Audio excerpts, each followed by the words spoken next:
Oh, wait a minute. Cell phone off. Yeah. Oh, we're now 2 minutes past. Hey. I had to wait for my clerk to be ready. And she's more important than you, Mayor. I'll go along with that. Yeah. It's not hard to say. Okay, ready on the right? Why not? Tough crowd. Stage left. Yes, sir. In the back. Okay, cameras ready. 5, 4, 3, 2. I'd like to welcome everybody to Urbana City Council regular session Tuesday, February 16th, 2016 at 6 o'clock. Roll call, please. Mr. Hoffman. Here. Mr. Pena. Mr. Thackeray. Here. Mr. Piper. Mr. Hall. Here. Mr. Scott. Here. Mr. Fields. Here. Please join me in the Pledge of Allegiance. I pledge Pledge allegiance to the flag of the United States of America and to the republic for which it stands, one nation, under God, indivisible, with liberty and justice for all.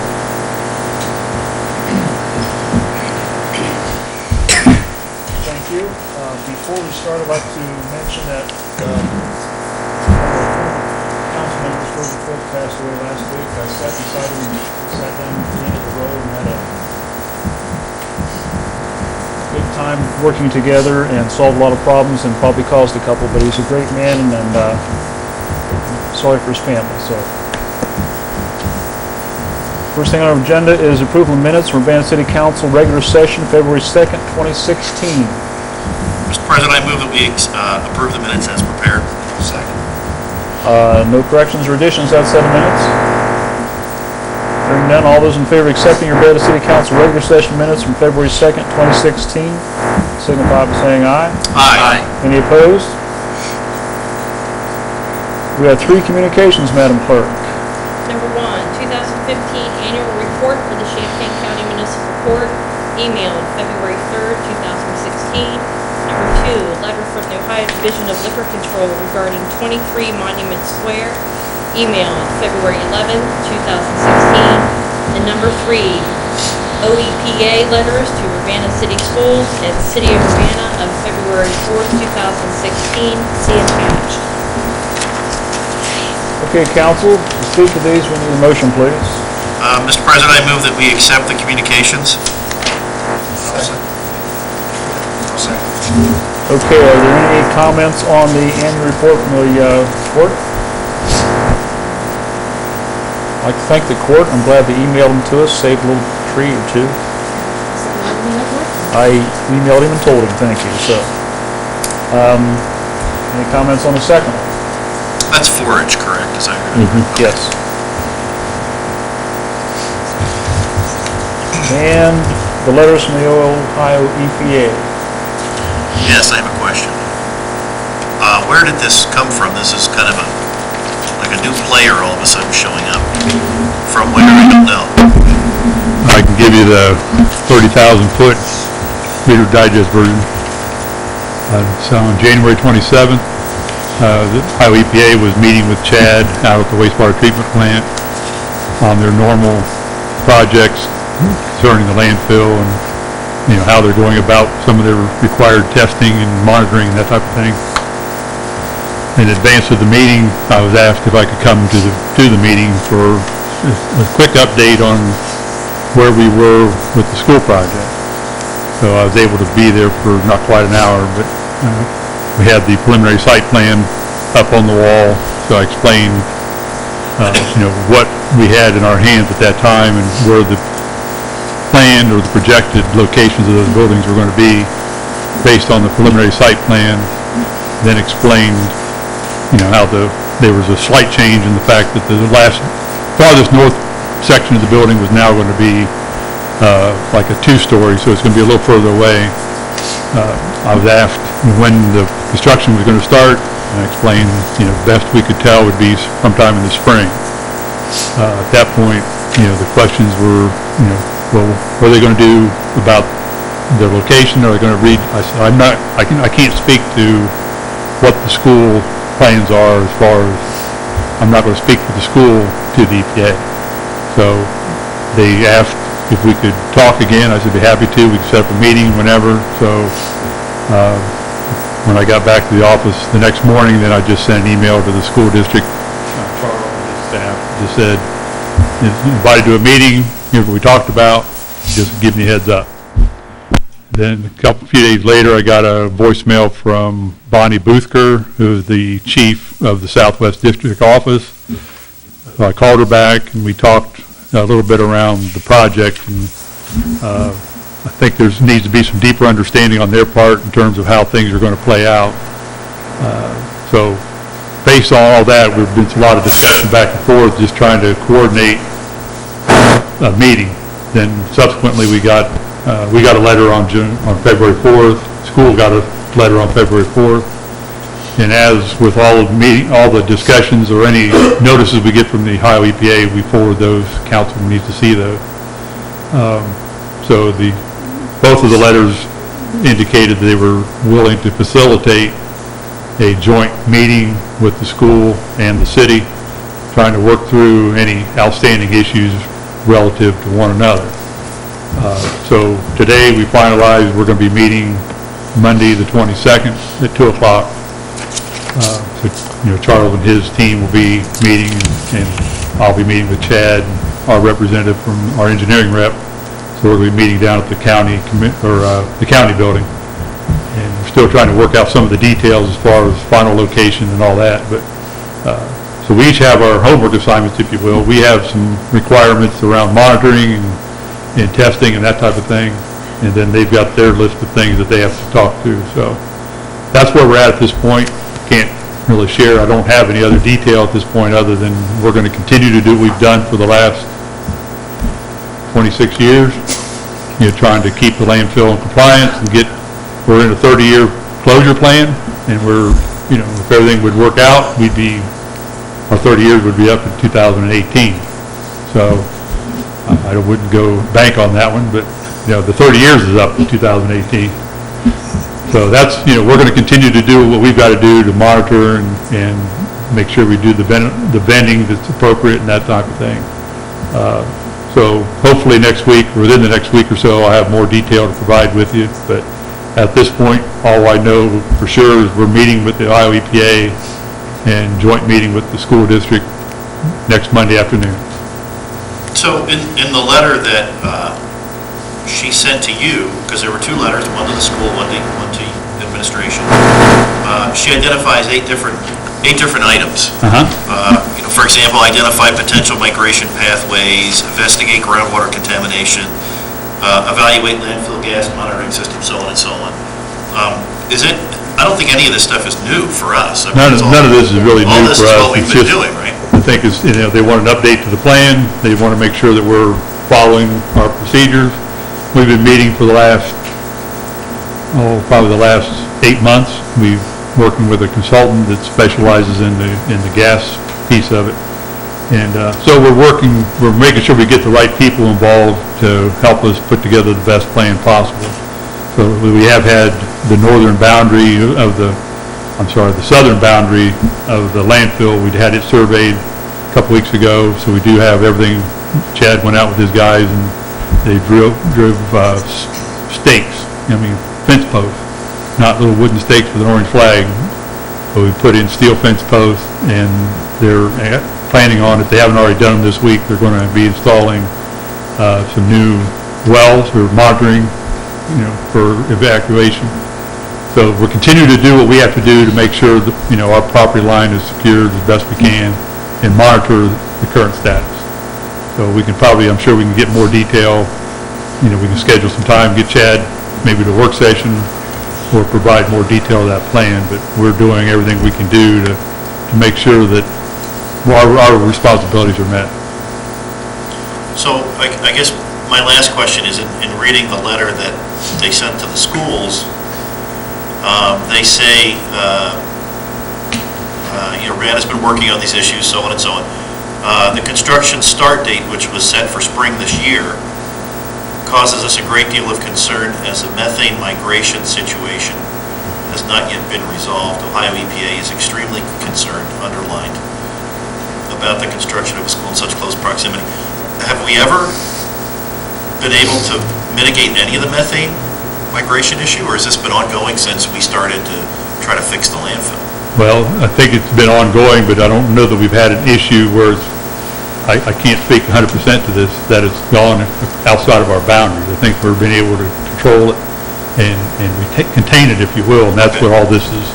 The meeting on the 27th started about, what are some other measures that may have to take place. There was talk about open trench, down 25 feet on our side of the property line, so if gas would migrate, it would, escape into the atmosphere and not migrate through the soil. So those are the different things that are being considered and looked at. But So it sounds like they want some reassurance. Absolutely. Basically, it's really what they're after. Absolutely. Okay, so there isn't anything that they see that says, oh my gosh, this is actually happening. It's more, hey, just show me that it's not happening and everything's We've great. been very upfront. I know since I've been here, and I'm pretty confident to say in the last 3 decades, been very upfront with the EPA and open with them and working with them to make sure that we do stay in compliance and meet any requirements that they ask for. Right, okay, great. Thanks, Gary. Yeah. Mr. Scott? Are any of these proposed deadlines a problem, or they should all fall in without any problem? Well, at this point, deadlines, sometimes it's just a deadline to get your attention to get an action plan. Right now, we don't anticipate these being issues. And that's one of the things we'll talk about on Monday when we have our discussion is we'll step through our points and we'll kind of work through and find out for sure, okay, is it April 1st or is it May 1st? Is it April 1st or is it, already taken care of and we've already beat it? So those are the things that we'll step through point by point and make sure that we address them. Mr. Thackeray? Nothing, except I'm glad that we got some reassurance before we get going too far. Mr. Fields? Hadn't been too long ago, didn't we have a lot of dirt fall away from out there? Put a new cap on it, I think, in 2009 or 10. Yeah, the new cap they brought in, that was for the water runoff, and not, trying to keep the water from permeating. Mr. Hoffman?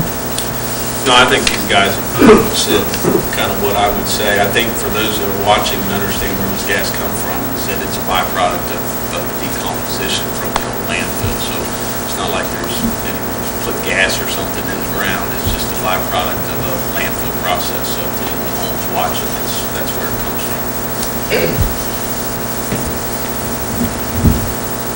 Having been here for a long time and been there to start, yeah, I know.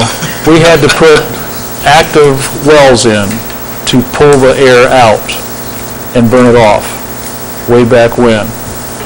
Are those still actively? All the wells are still active, and that's what we've been doing for the last, probably diligent, I'd say focused on the last year and a half, where they've asked for stepped-up monitoring. So they've been going through and increasing their frequencies and making sure that their testing is more often, more frequent. You remember the active flame? That That was we my had next to buy question. propane to burn it because there wasn't enough methane. From day one, we had to buy propane, we had a contract to buy propane to burn it because there wasn't enough Wasn't enough methane. methane to burn. Right. So that, Is that still somewhere going on? back in the early to mid-2000s, the flame was turned off because there wasn't any gas to burn. So now that's been one of the discussion points we've had is, trying to find all the history behind that. Where's the documentation, who did it, when they stopped. That's the part that it's one of the points that we're going to have, it's part of all this is to go back in history and try to find a clear path on when approximately 2005 that the flame was turned off. So that's one of the things that kind of drove us to having these discussions is to get all that, arms around it and make sure we've got it well at hand. And so now one of the things is a lot of the monitoring wells were named, but they weren't really well identified. So it might have been Marty's well number 2 and Marty's well number 3, and then Marty left, and now it's Bill's well number 3 and Bill's well number 4. And so now so we're just they're going back now and identifying with the GPS coordinates so we can have each well accurately identified. So again, I'm speaking from what I believe I know. Chad could give you enough information to make your ears burn probably, but With propane? what we're doing now is just going back and validating all of our data, making sure our data points are accurate, and cleaning up some of the records that maybe got, maybe aren't as clear several years back. We had a standing purchase order every year with Studebaker Sellers LP to buy propane every year, and I don't know when we stopped that. Back in the mid to late 2000s. Yeah. Also, we also had to put water monitoring wells all the way around that, even off premises. I know we had to put them to the north and pretty far to the west. Are those still active? As far as I know, those are still active as well. So that will help us on all this? Yeah. One question I had, number 8, update explosive gas monitoring plan. It said if explosive gas monitoring plan encompasses everything within a 1,000-foot radius. Does that mean the school has to put in, or one of the other ones said that they had to have monitor That's part of the joint discussion we have to have Okay, to determine what the impact of one or the other is going to have on the other. okay. Idea of what this is going to cost us? I'm sorry? Do you have an idea of what this is going to cost us Not until we identify the issue. I mean, with these issues? it's really easy to answer questions if you don't know the question. Right. But most of what we're going to have to do has already been done, we are doing now. Yeah, we're doing this, it's just, some of it's just a matter of, kind of tidying it up and getting it formalized, more formalized. Okay. Any other questions? Just one more item. Can you add this particular thing to our list for the work session on the 23rd? Yeah, we could try to get an update on that. We can have as much as we can get you. Absolutely, that'd be great. Thank you. Any other questions from council? All those in favor of accepting the 3 communications signify by saying aye. Aye. Any opposed?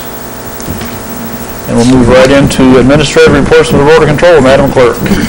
Number 1, the Board of Control and Health Insurance Committee recommends council authorize the purchase of medical mutual group health insurance and related life, vision, VSP, and Delta Dental insurances for $1,313,279.90. The insurance expense is in the 2015 budget. See attached. Vote 3-0. Okay, council, speak to this. We need a motion, please. So moved. Thank you.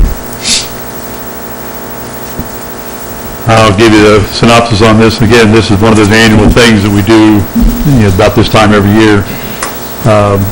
Our budget for the health insurance premiums coming in for 2016, Chris set the budget at 10% increase. And we did our initial swag, if you will, with the brokers. We were getting estimates somewhere in the 30 to 40% increase range. So the health committee, the health insurance committee, been working with Chris and Leila back and forth, trying to meet and understand, what's out there and what options do you have. Ultimately, there's only 3 or 4, maybe 5 health insurance carriers that can really do this work. So there's not a lot of options when you get to that. So long story short, what we were able to do was the health insurance committee came back with a recommendation, and I think Josh covered it well in the paper this morning.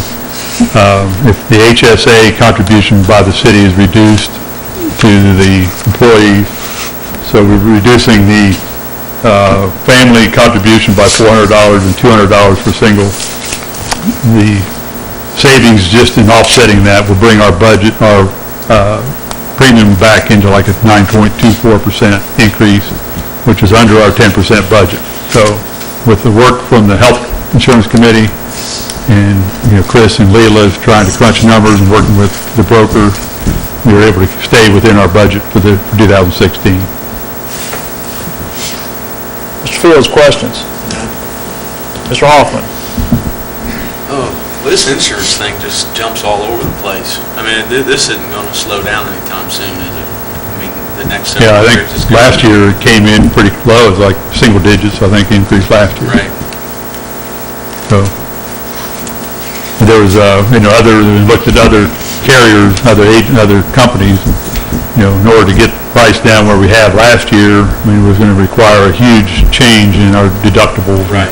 It just wasn't feasible to make that work, so the best way to make it work that was equitable for everybody was, reduce the payment to the HSA contribution on the city's part and try to maintain the current policy as best we can.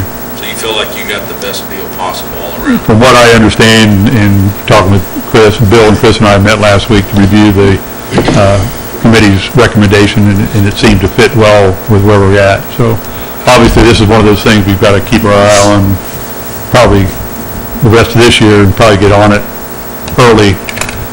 And I can give you a little bit of what I think I know about the program and how that procedure works. You really can't go out and shop until you notify your broker that they're no longer your broker. So you have to release one broker to go talk to other brokers, and nobody's really going to give you information until they're your broker. So it's one of those, nobody's going to share much information unless they know they're going to get your business, and maybe Bill could give you a little more information on that. But in a nutshell, you can't talk to anybody until you're not talking to anybody. Then nobody's going to talk to you until you talk only to them. So they'll talk in generalities and they'll talk in what ifs, but they can't give you a number until you say, I'm going to be your broker. I'll just take that a little further. We've only got about 5 companies that are going to look at us, give us a decent price. And there's just, no matter what broker you get, they're going to come up, if you have Aetna, doesn't matter, you can go to 100 brokers, you're going to get the same price on Aetna as you would United Healthcare, as you would Medical Mutual. So it's, the broker itself isn't quite as important as the companies. What we've seen here, especially in Urbana and Champaign County, you're pretty much looking at United Healthcare, Anthem, and Medical Mutual. Those 3 are perennials. They're going to be there at the top. You got Aetna and maybe a couple more, but they're not big players in the area. The 3 that I mentioned are always the big players. So we're kind of at their mercy. And another thing is our experience wasn't quite as good as it has been in the past, which kind of pushes things up. So you got a bad experience, you have a new company coming in, the company's not real interested in coming in at a bad experience, so what they do, they rate that higher than possibly companies that you've had before. So we ended up staying with Medical Mutual, and I think it's it's the best thing going for us. And we came in under budget, which is good too. So. Well, I appreciate that. I know it's difficult, and I know you guys worked hard on it, so I appreciate it. I'm sure employees appreciate it as well. And they're on top of this. They're working through it with Chris and Leela, and they do a really good job. And I'm happy that we've got a group of people that really dig into this and want to keep the price down. So they really did a good job. Does Medical Mutual handle all 3 aspects of it? They do the medical, the vision, and dental, they do all 3? I believe it goes through their organization, but we have a different, name or policy for the dental and vision.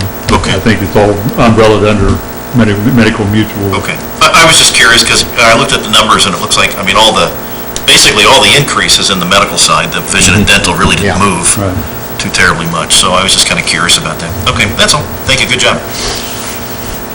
Mr. Scott. No questions? Mr. Thacker. No questions. Sounds pretty frustrating to me. You can't shop it, so, if you went to a car dealership and said, I won't sell you a Chevy if you're going to talk to the Ford guy, he won't give you a price. You go to the Ford guy says, I won't give you a price unless you tell me you're not gonna deal with the Chevy guy. If I understood Mr. Brooker's, Well, and I may not, to the most point. I may not be 100% accurate, but in general, kind of in principle, you kind of have to put yourself in a bucket before they'll give you a lot of detail. Prices go down when there's some competition in it. Competition and experience, that's where everything kind of drives it, so you've got to put yourself in a position to be competitive. And if you can't shop it, then the price is. There's not a lot of opportunity. It's ridiculous. So we will, again, we've talked already about getting in front of this, looking at some other options as we get through the year. So there's a window that you have to make this happen, and that's why it happens so quickly. And I thought all this was supposed to get cheaper. Sorry? I thought it was all supposed to be going down instead of going up. I want to laugh. Okay. No, go ahead. History part 2. A long time ago, Mr. Bean was selling insurance and came in because we were told nobody would bid on it. And that started getting it at a fairly reasonable rate because we were at the 800,000 mark then. So we've increased $600,000 in 25 years. It's not outrageous, but it is. Correct? Right. How many employees do we cover for this? For this, it's high 80s, I think. Something like that. And when you were talking about, Marty, that was back in '95, and I think we were over 100 employees at that time. Yeah. And so you get over 100, you're talking about a different animal too. You guys want to be on insurance? Mr. Hoffman, go ahead. So you're saying in '95 it was like $800,000? Yeah. See, and our income tax has been the same since '95, so it's just another 92, example. yeah. It's just another example of cost and it going up, or inflation, if you want to term it that way, and Right. income's flat and even going down at times, so. Yep. Okay, any other questions on health insurance, gentlemen? Hearing none, all those in favor of accepting the Board of Control's recommendation to authorize a purchase order to Medical Mutual Group Health Insurance with vision and dental in the amount of $1,313,279.90. Signify by saying aye. Aye. Any opposed? Write the check. Next one, please. Number 2, the Board of Control recommends council authorize a purchase order to enter into a unit price contract with A&B Asphalt Corporation in the amount of $309,499.02 for the 2016 asphalt program, including additive number 1 and additive number 2. This bid is the lowest and best of 3 proposals received. See attached. This expense will be charged to capital improvement, street paving, and is in the 2016 budget for $250,000. The Champaign County Engineers Office will contribute approximately $55,000 towards this total per cooperative agreement. Vote 3-0. Okay, council, to speak to this, we need a motion, please. So moved. Second. Tyler, go ahead. All right. We are getting back to our normal routine with our asphalt program. Last year we had a lapse and we kind of did miscellaneous projects, but this is a larger bid. The $309,000 is obviously over our $250,000, but as you'll see, the Champaign County Engineers Office is participating with us, and that helped reduce the cost a little bit per cubic yard of asphalt.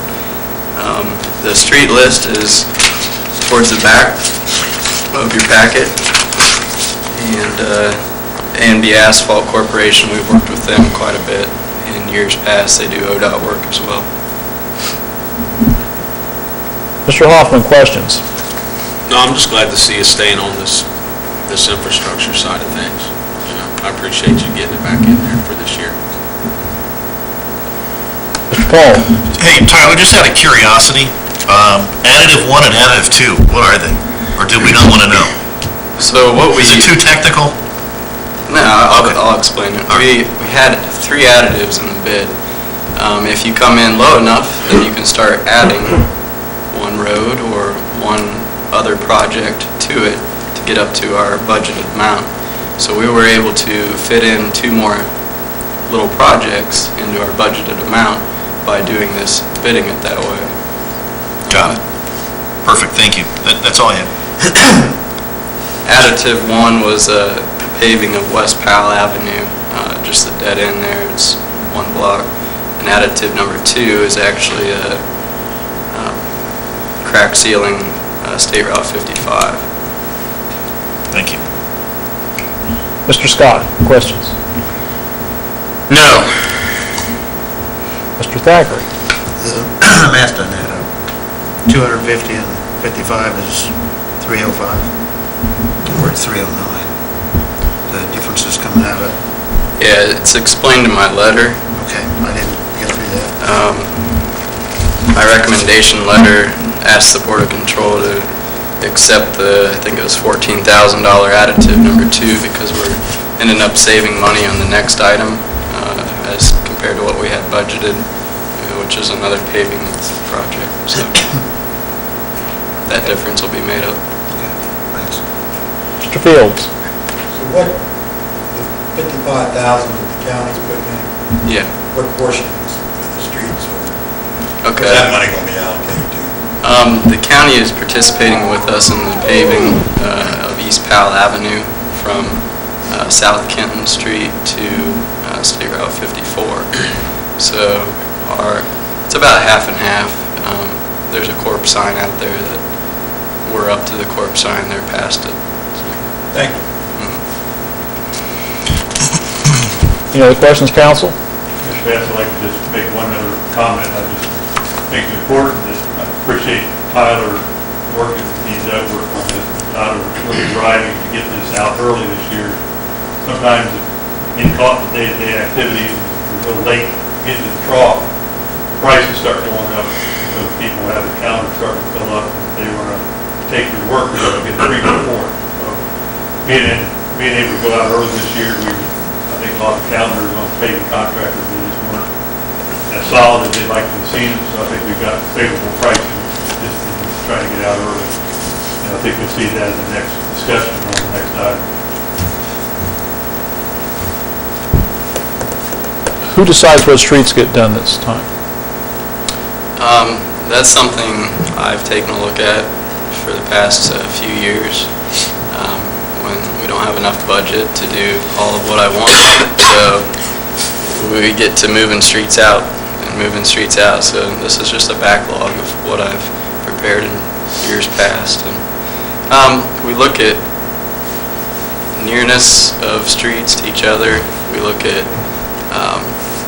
trying to get out in front of collector streets a lot, like North Russell Street and like Powell.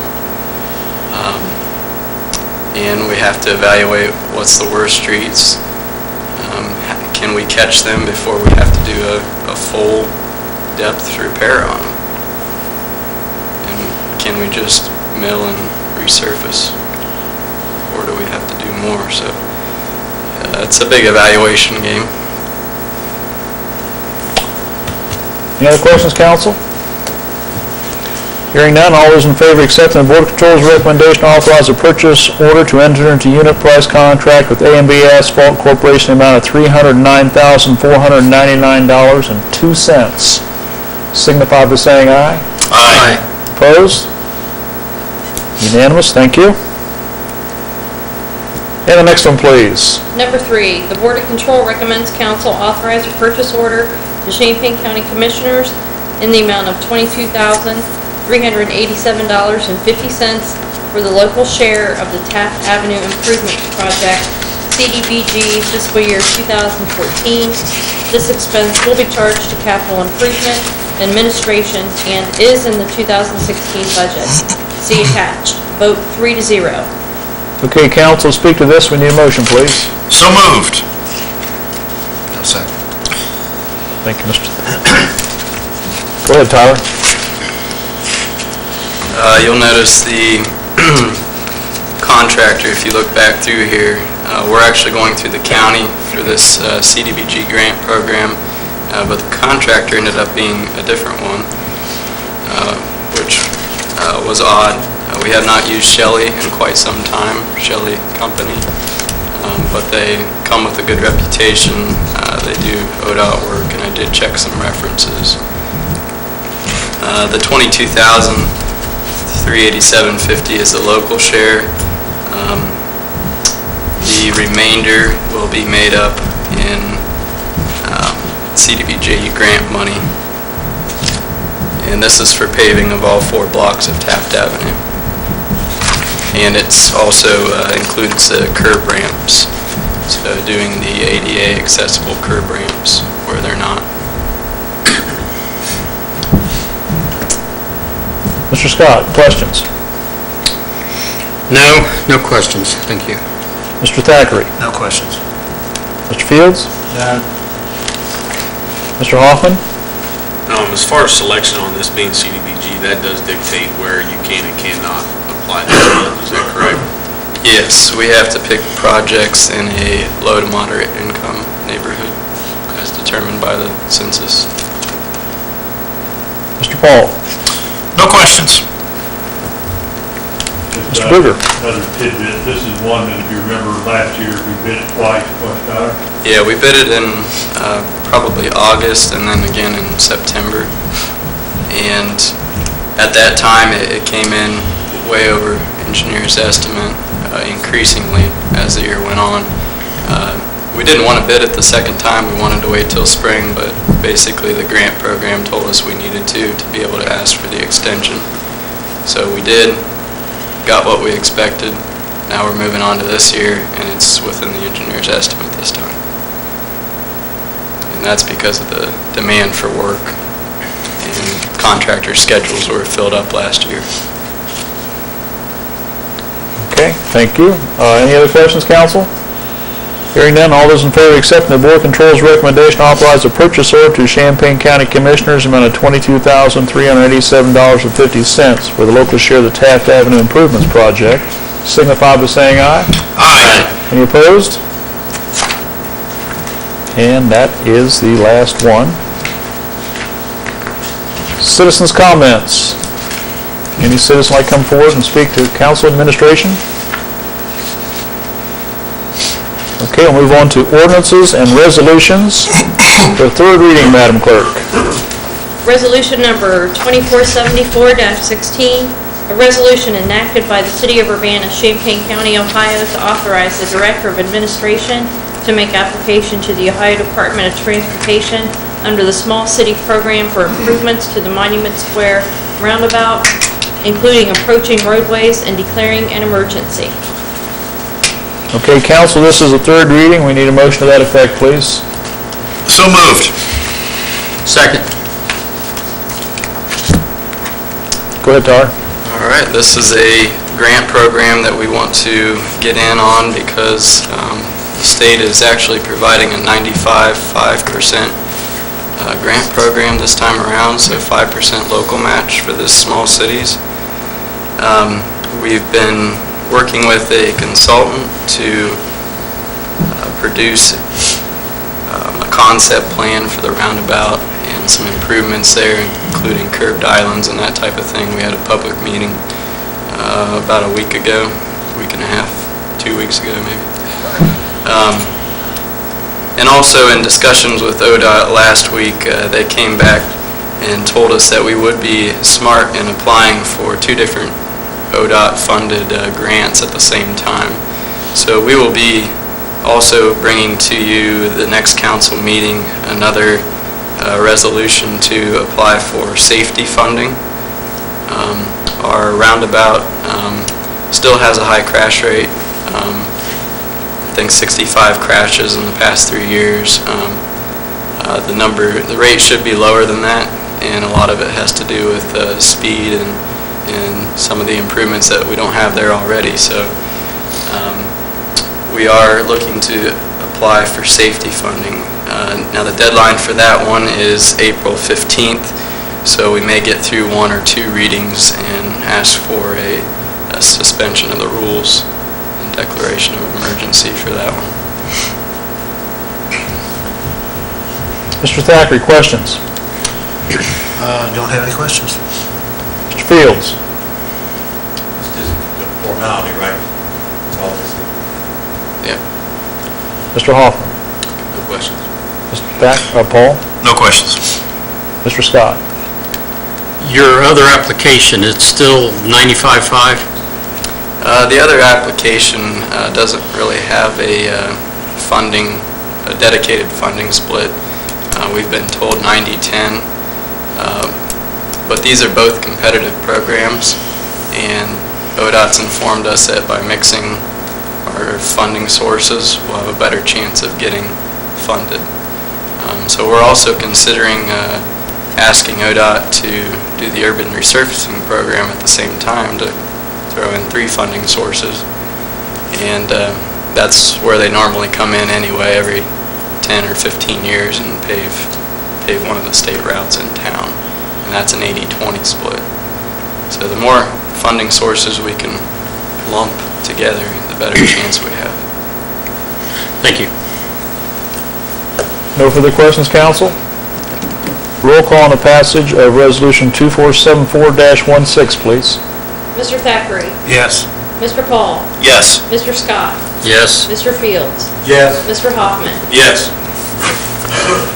Passes unanimously, thank you, and will take effect as soon as it's signed. The next one, please. Resolution 2475-16, a resolution to authorize the Director of Finance to transfer and appropriate CDBG Housing RLF funds from the CDBG Housing RLF Program Income Fund to the fiscal year 2015 CDBG Champaign County Allocation Project for North Oakland Street curbs and sidewalks Phase 1 and declaring an emergency. Okay, council, this is a third reading also. Need a motion to that effect, please. So moved. Second. Busy man, Tyler, go ahead. On this one, we had a CDBG grant granted for fiscal year 2015. So last year we received this grant, and this is for doing curbs, gutters, and sidewalk, and a few catch basins in the first 2 blocks of North Oakland Street. So between Oakland and Church Street. And the engineer's estimate on that is $114,000. So the CDBG grant was $40,200.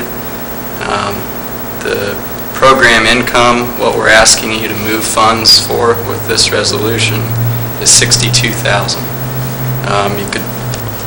That was in the original write-up when it was first a resolution at the first reading, and then the rest will be made up in local funds. Mr. Thackeray, questions? I don't have any questions. Mr. Fields? Nothing. Mr. Hoffman?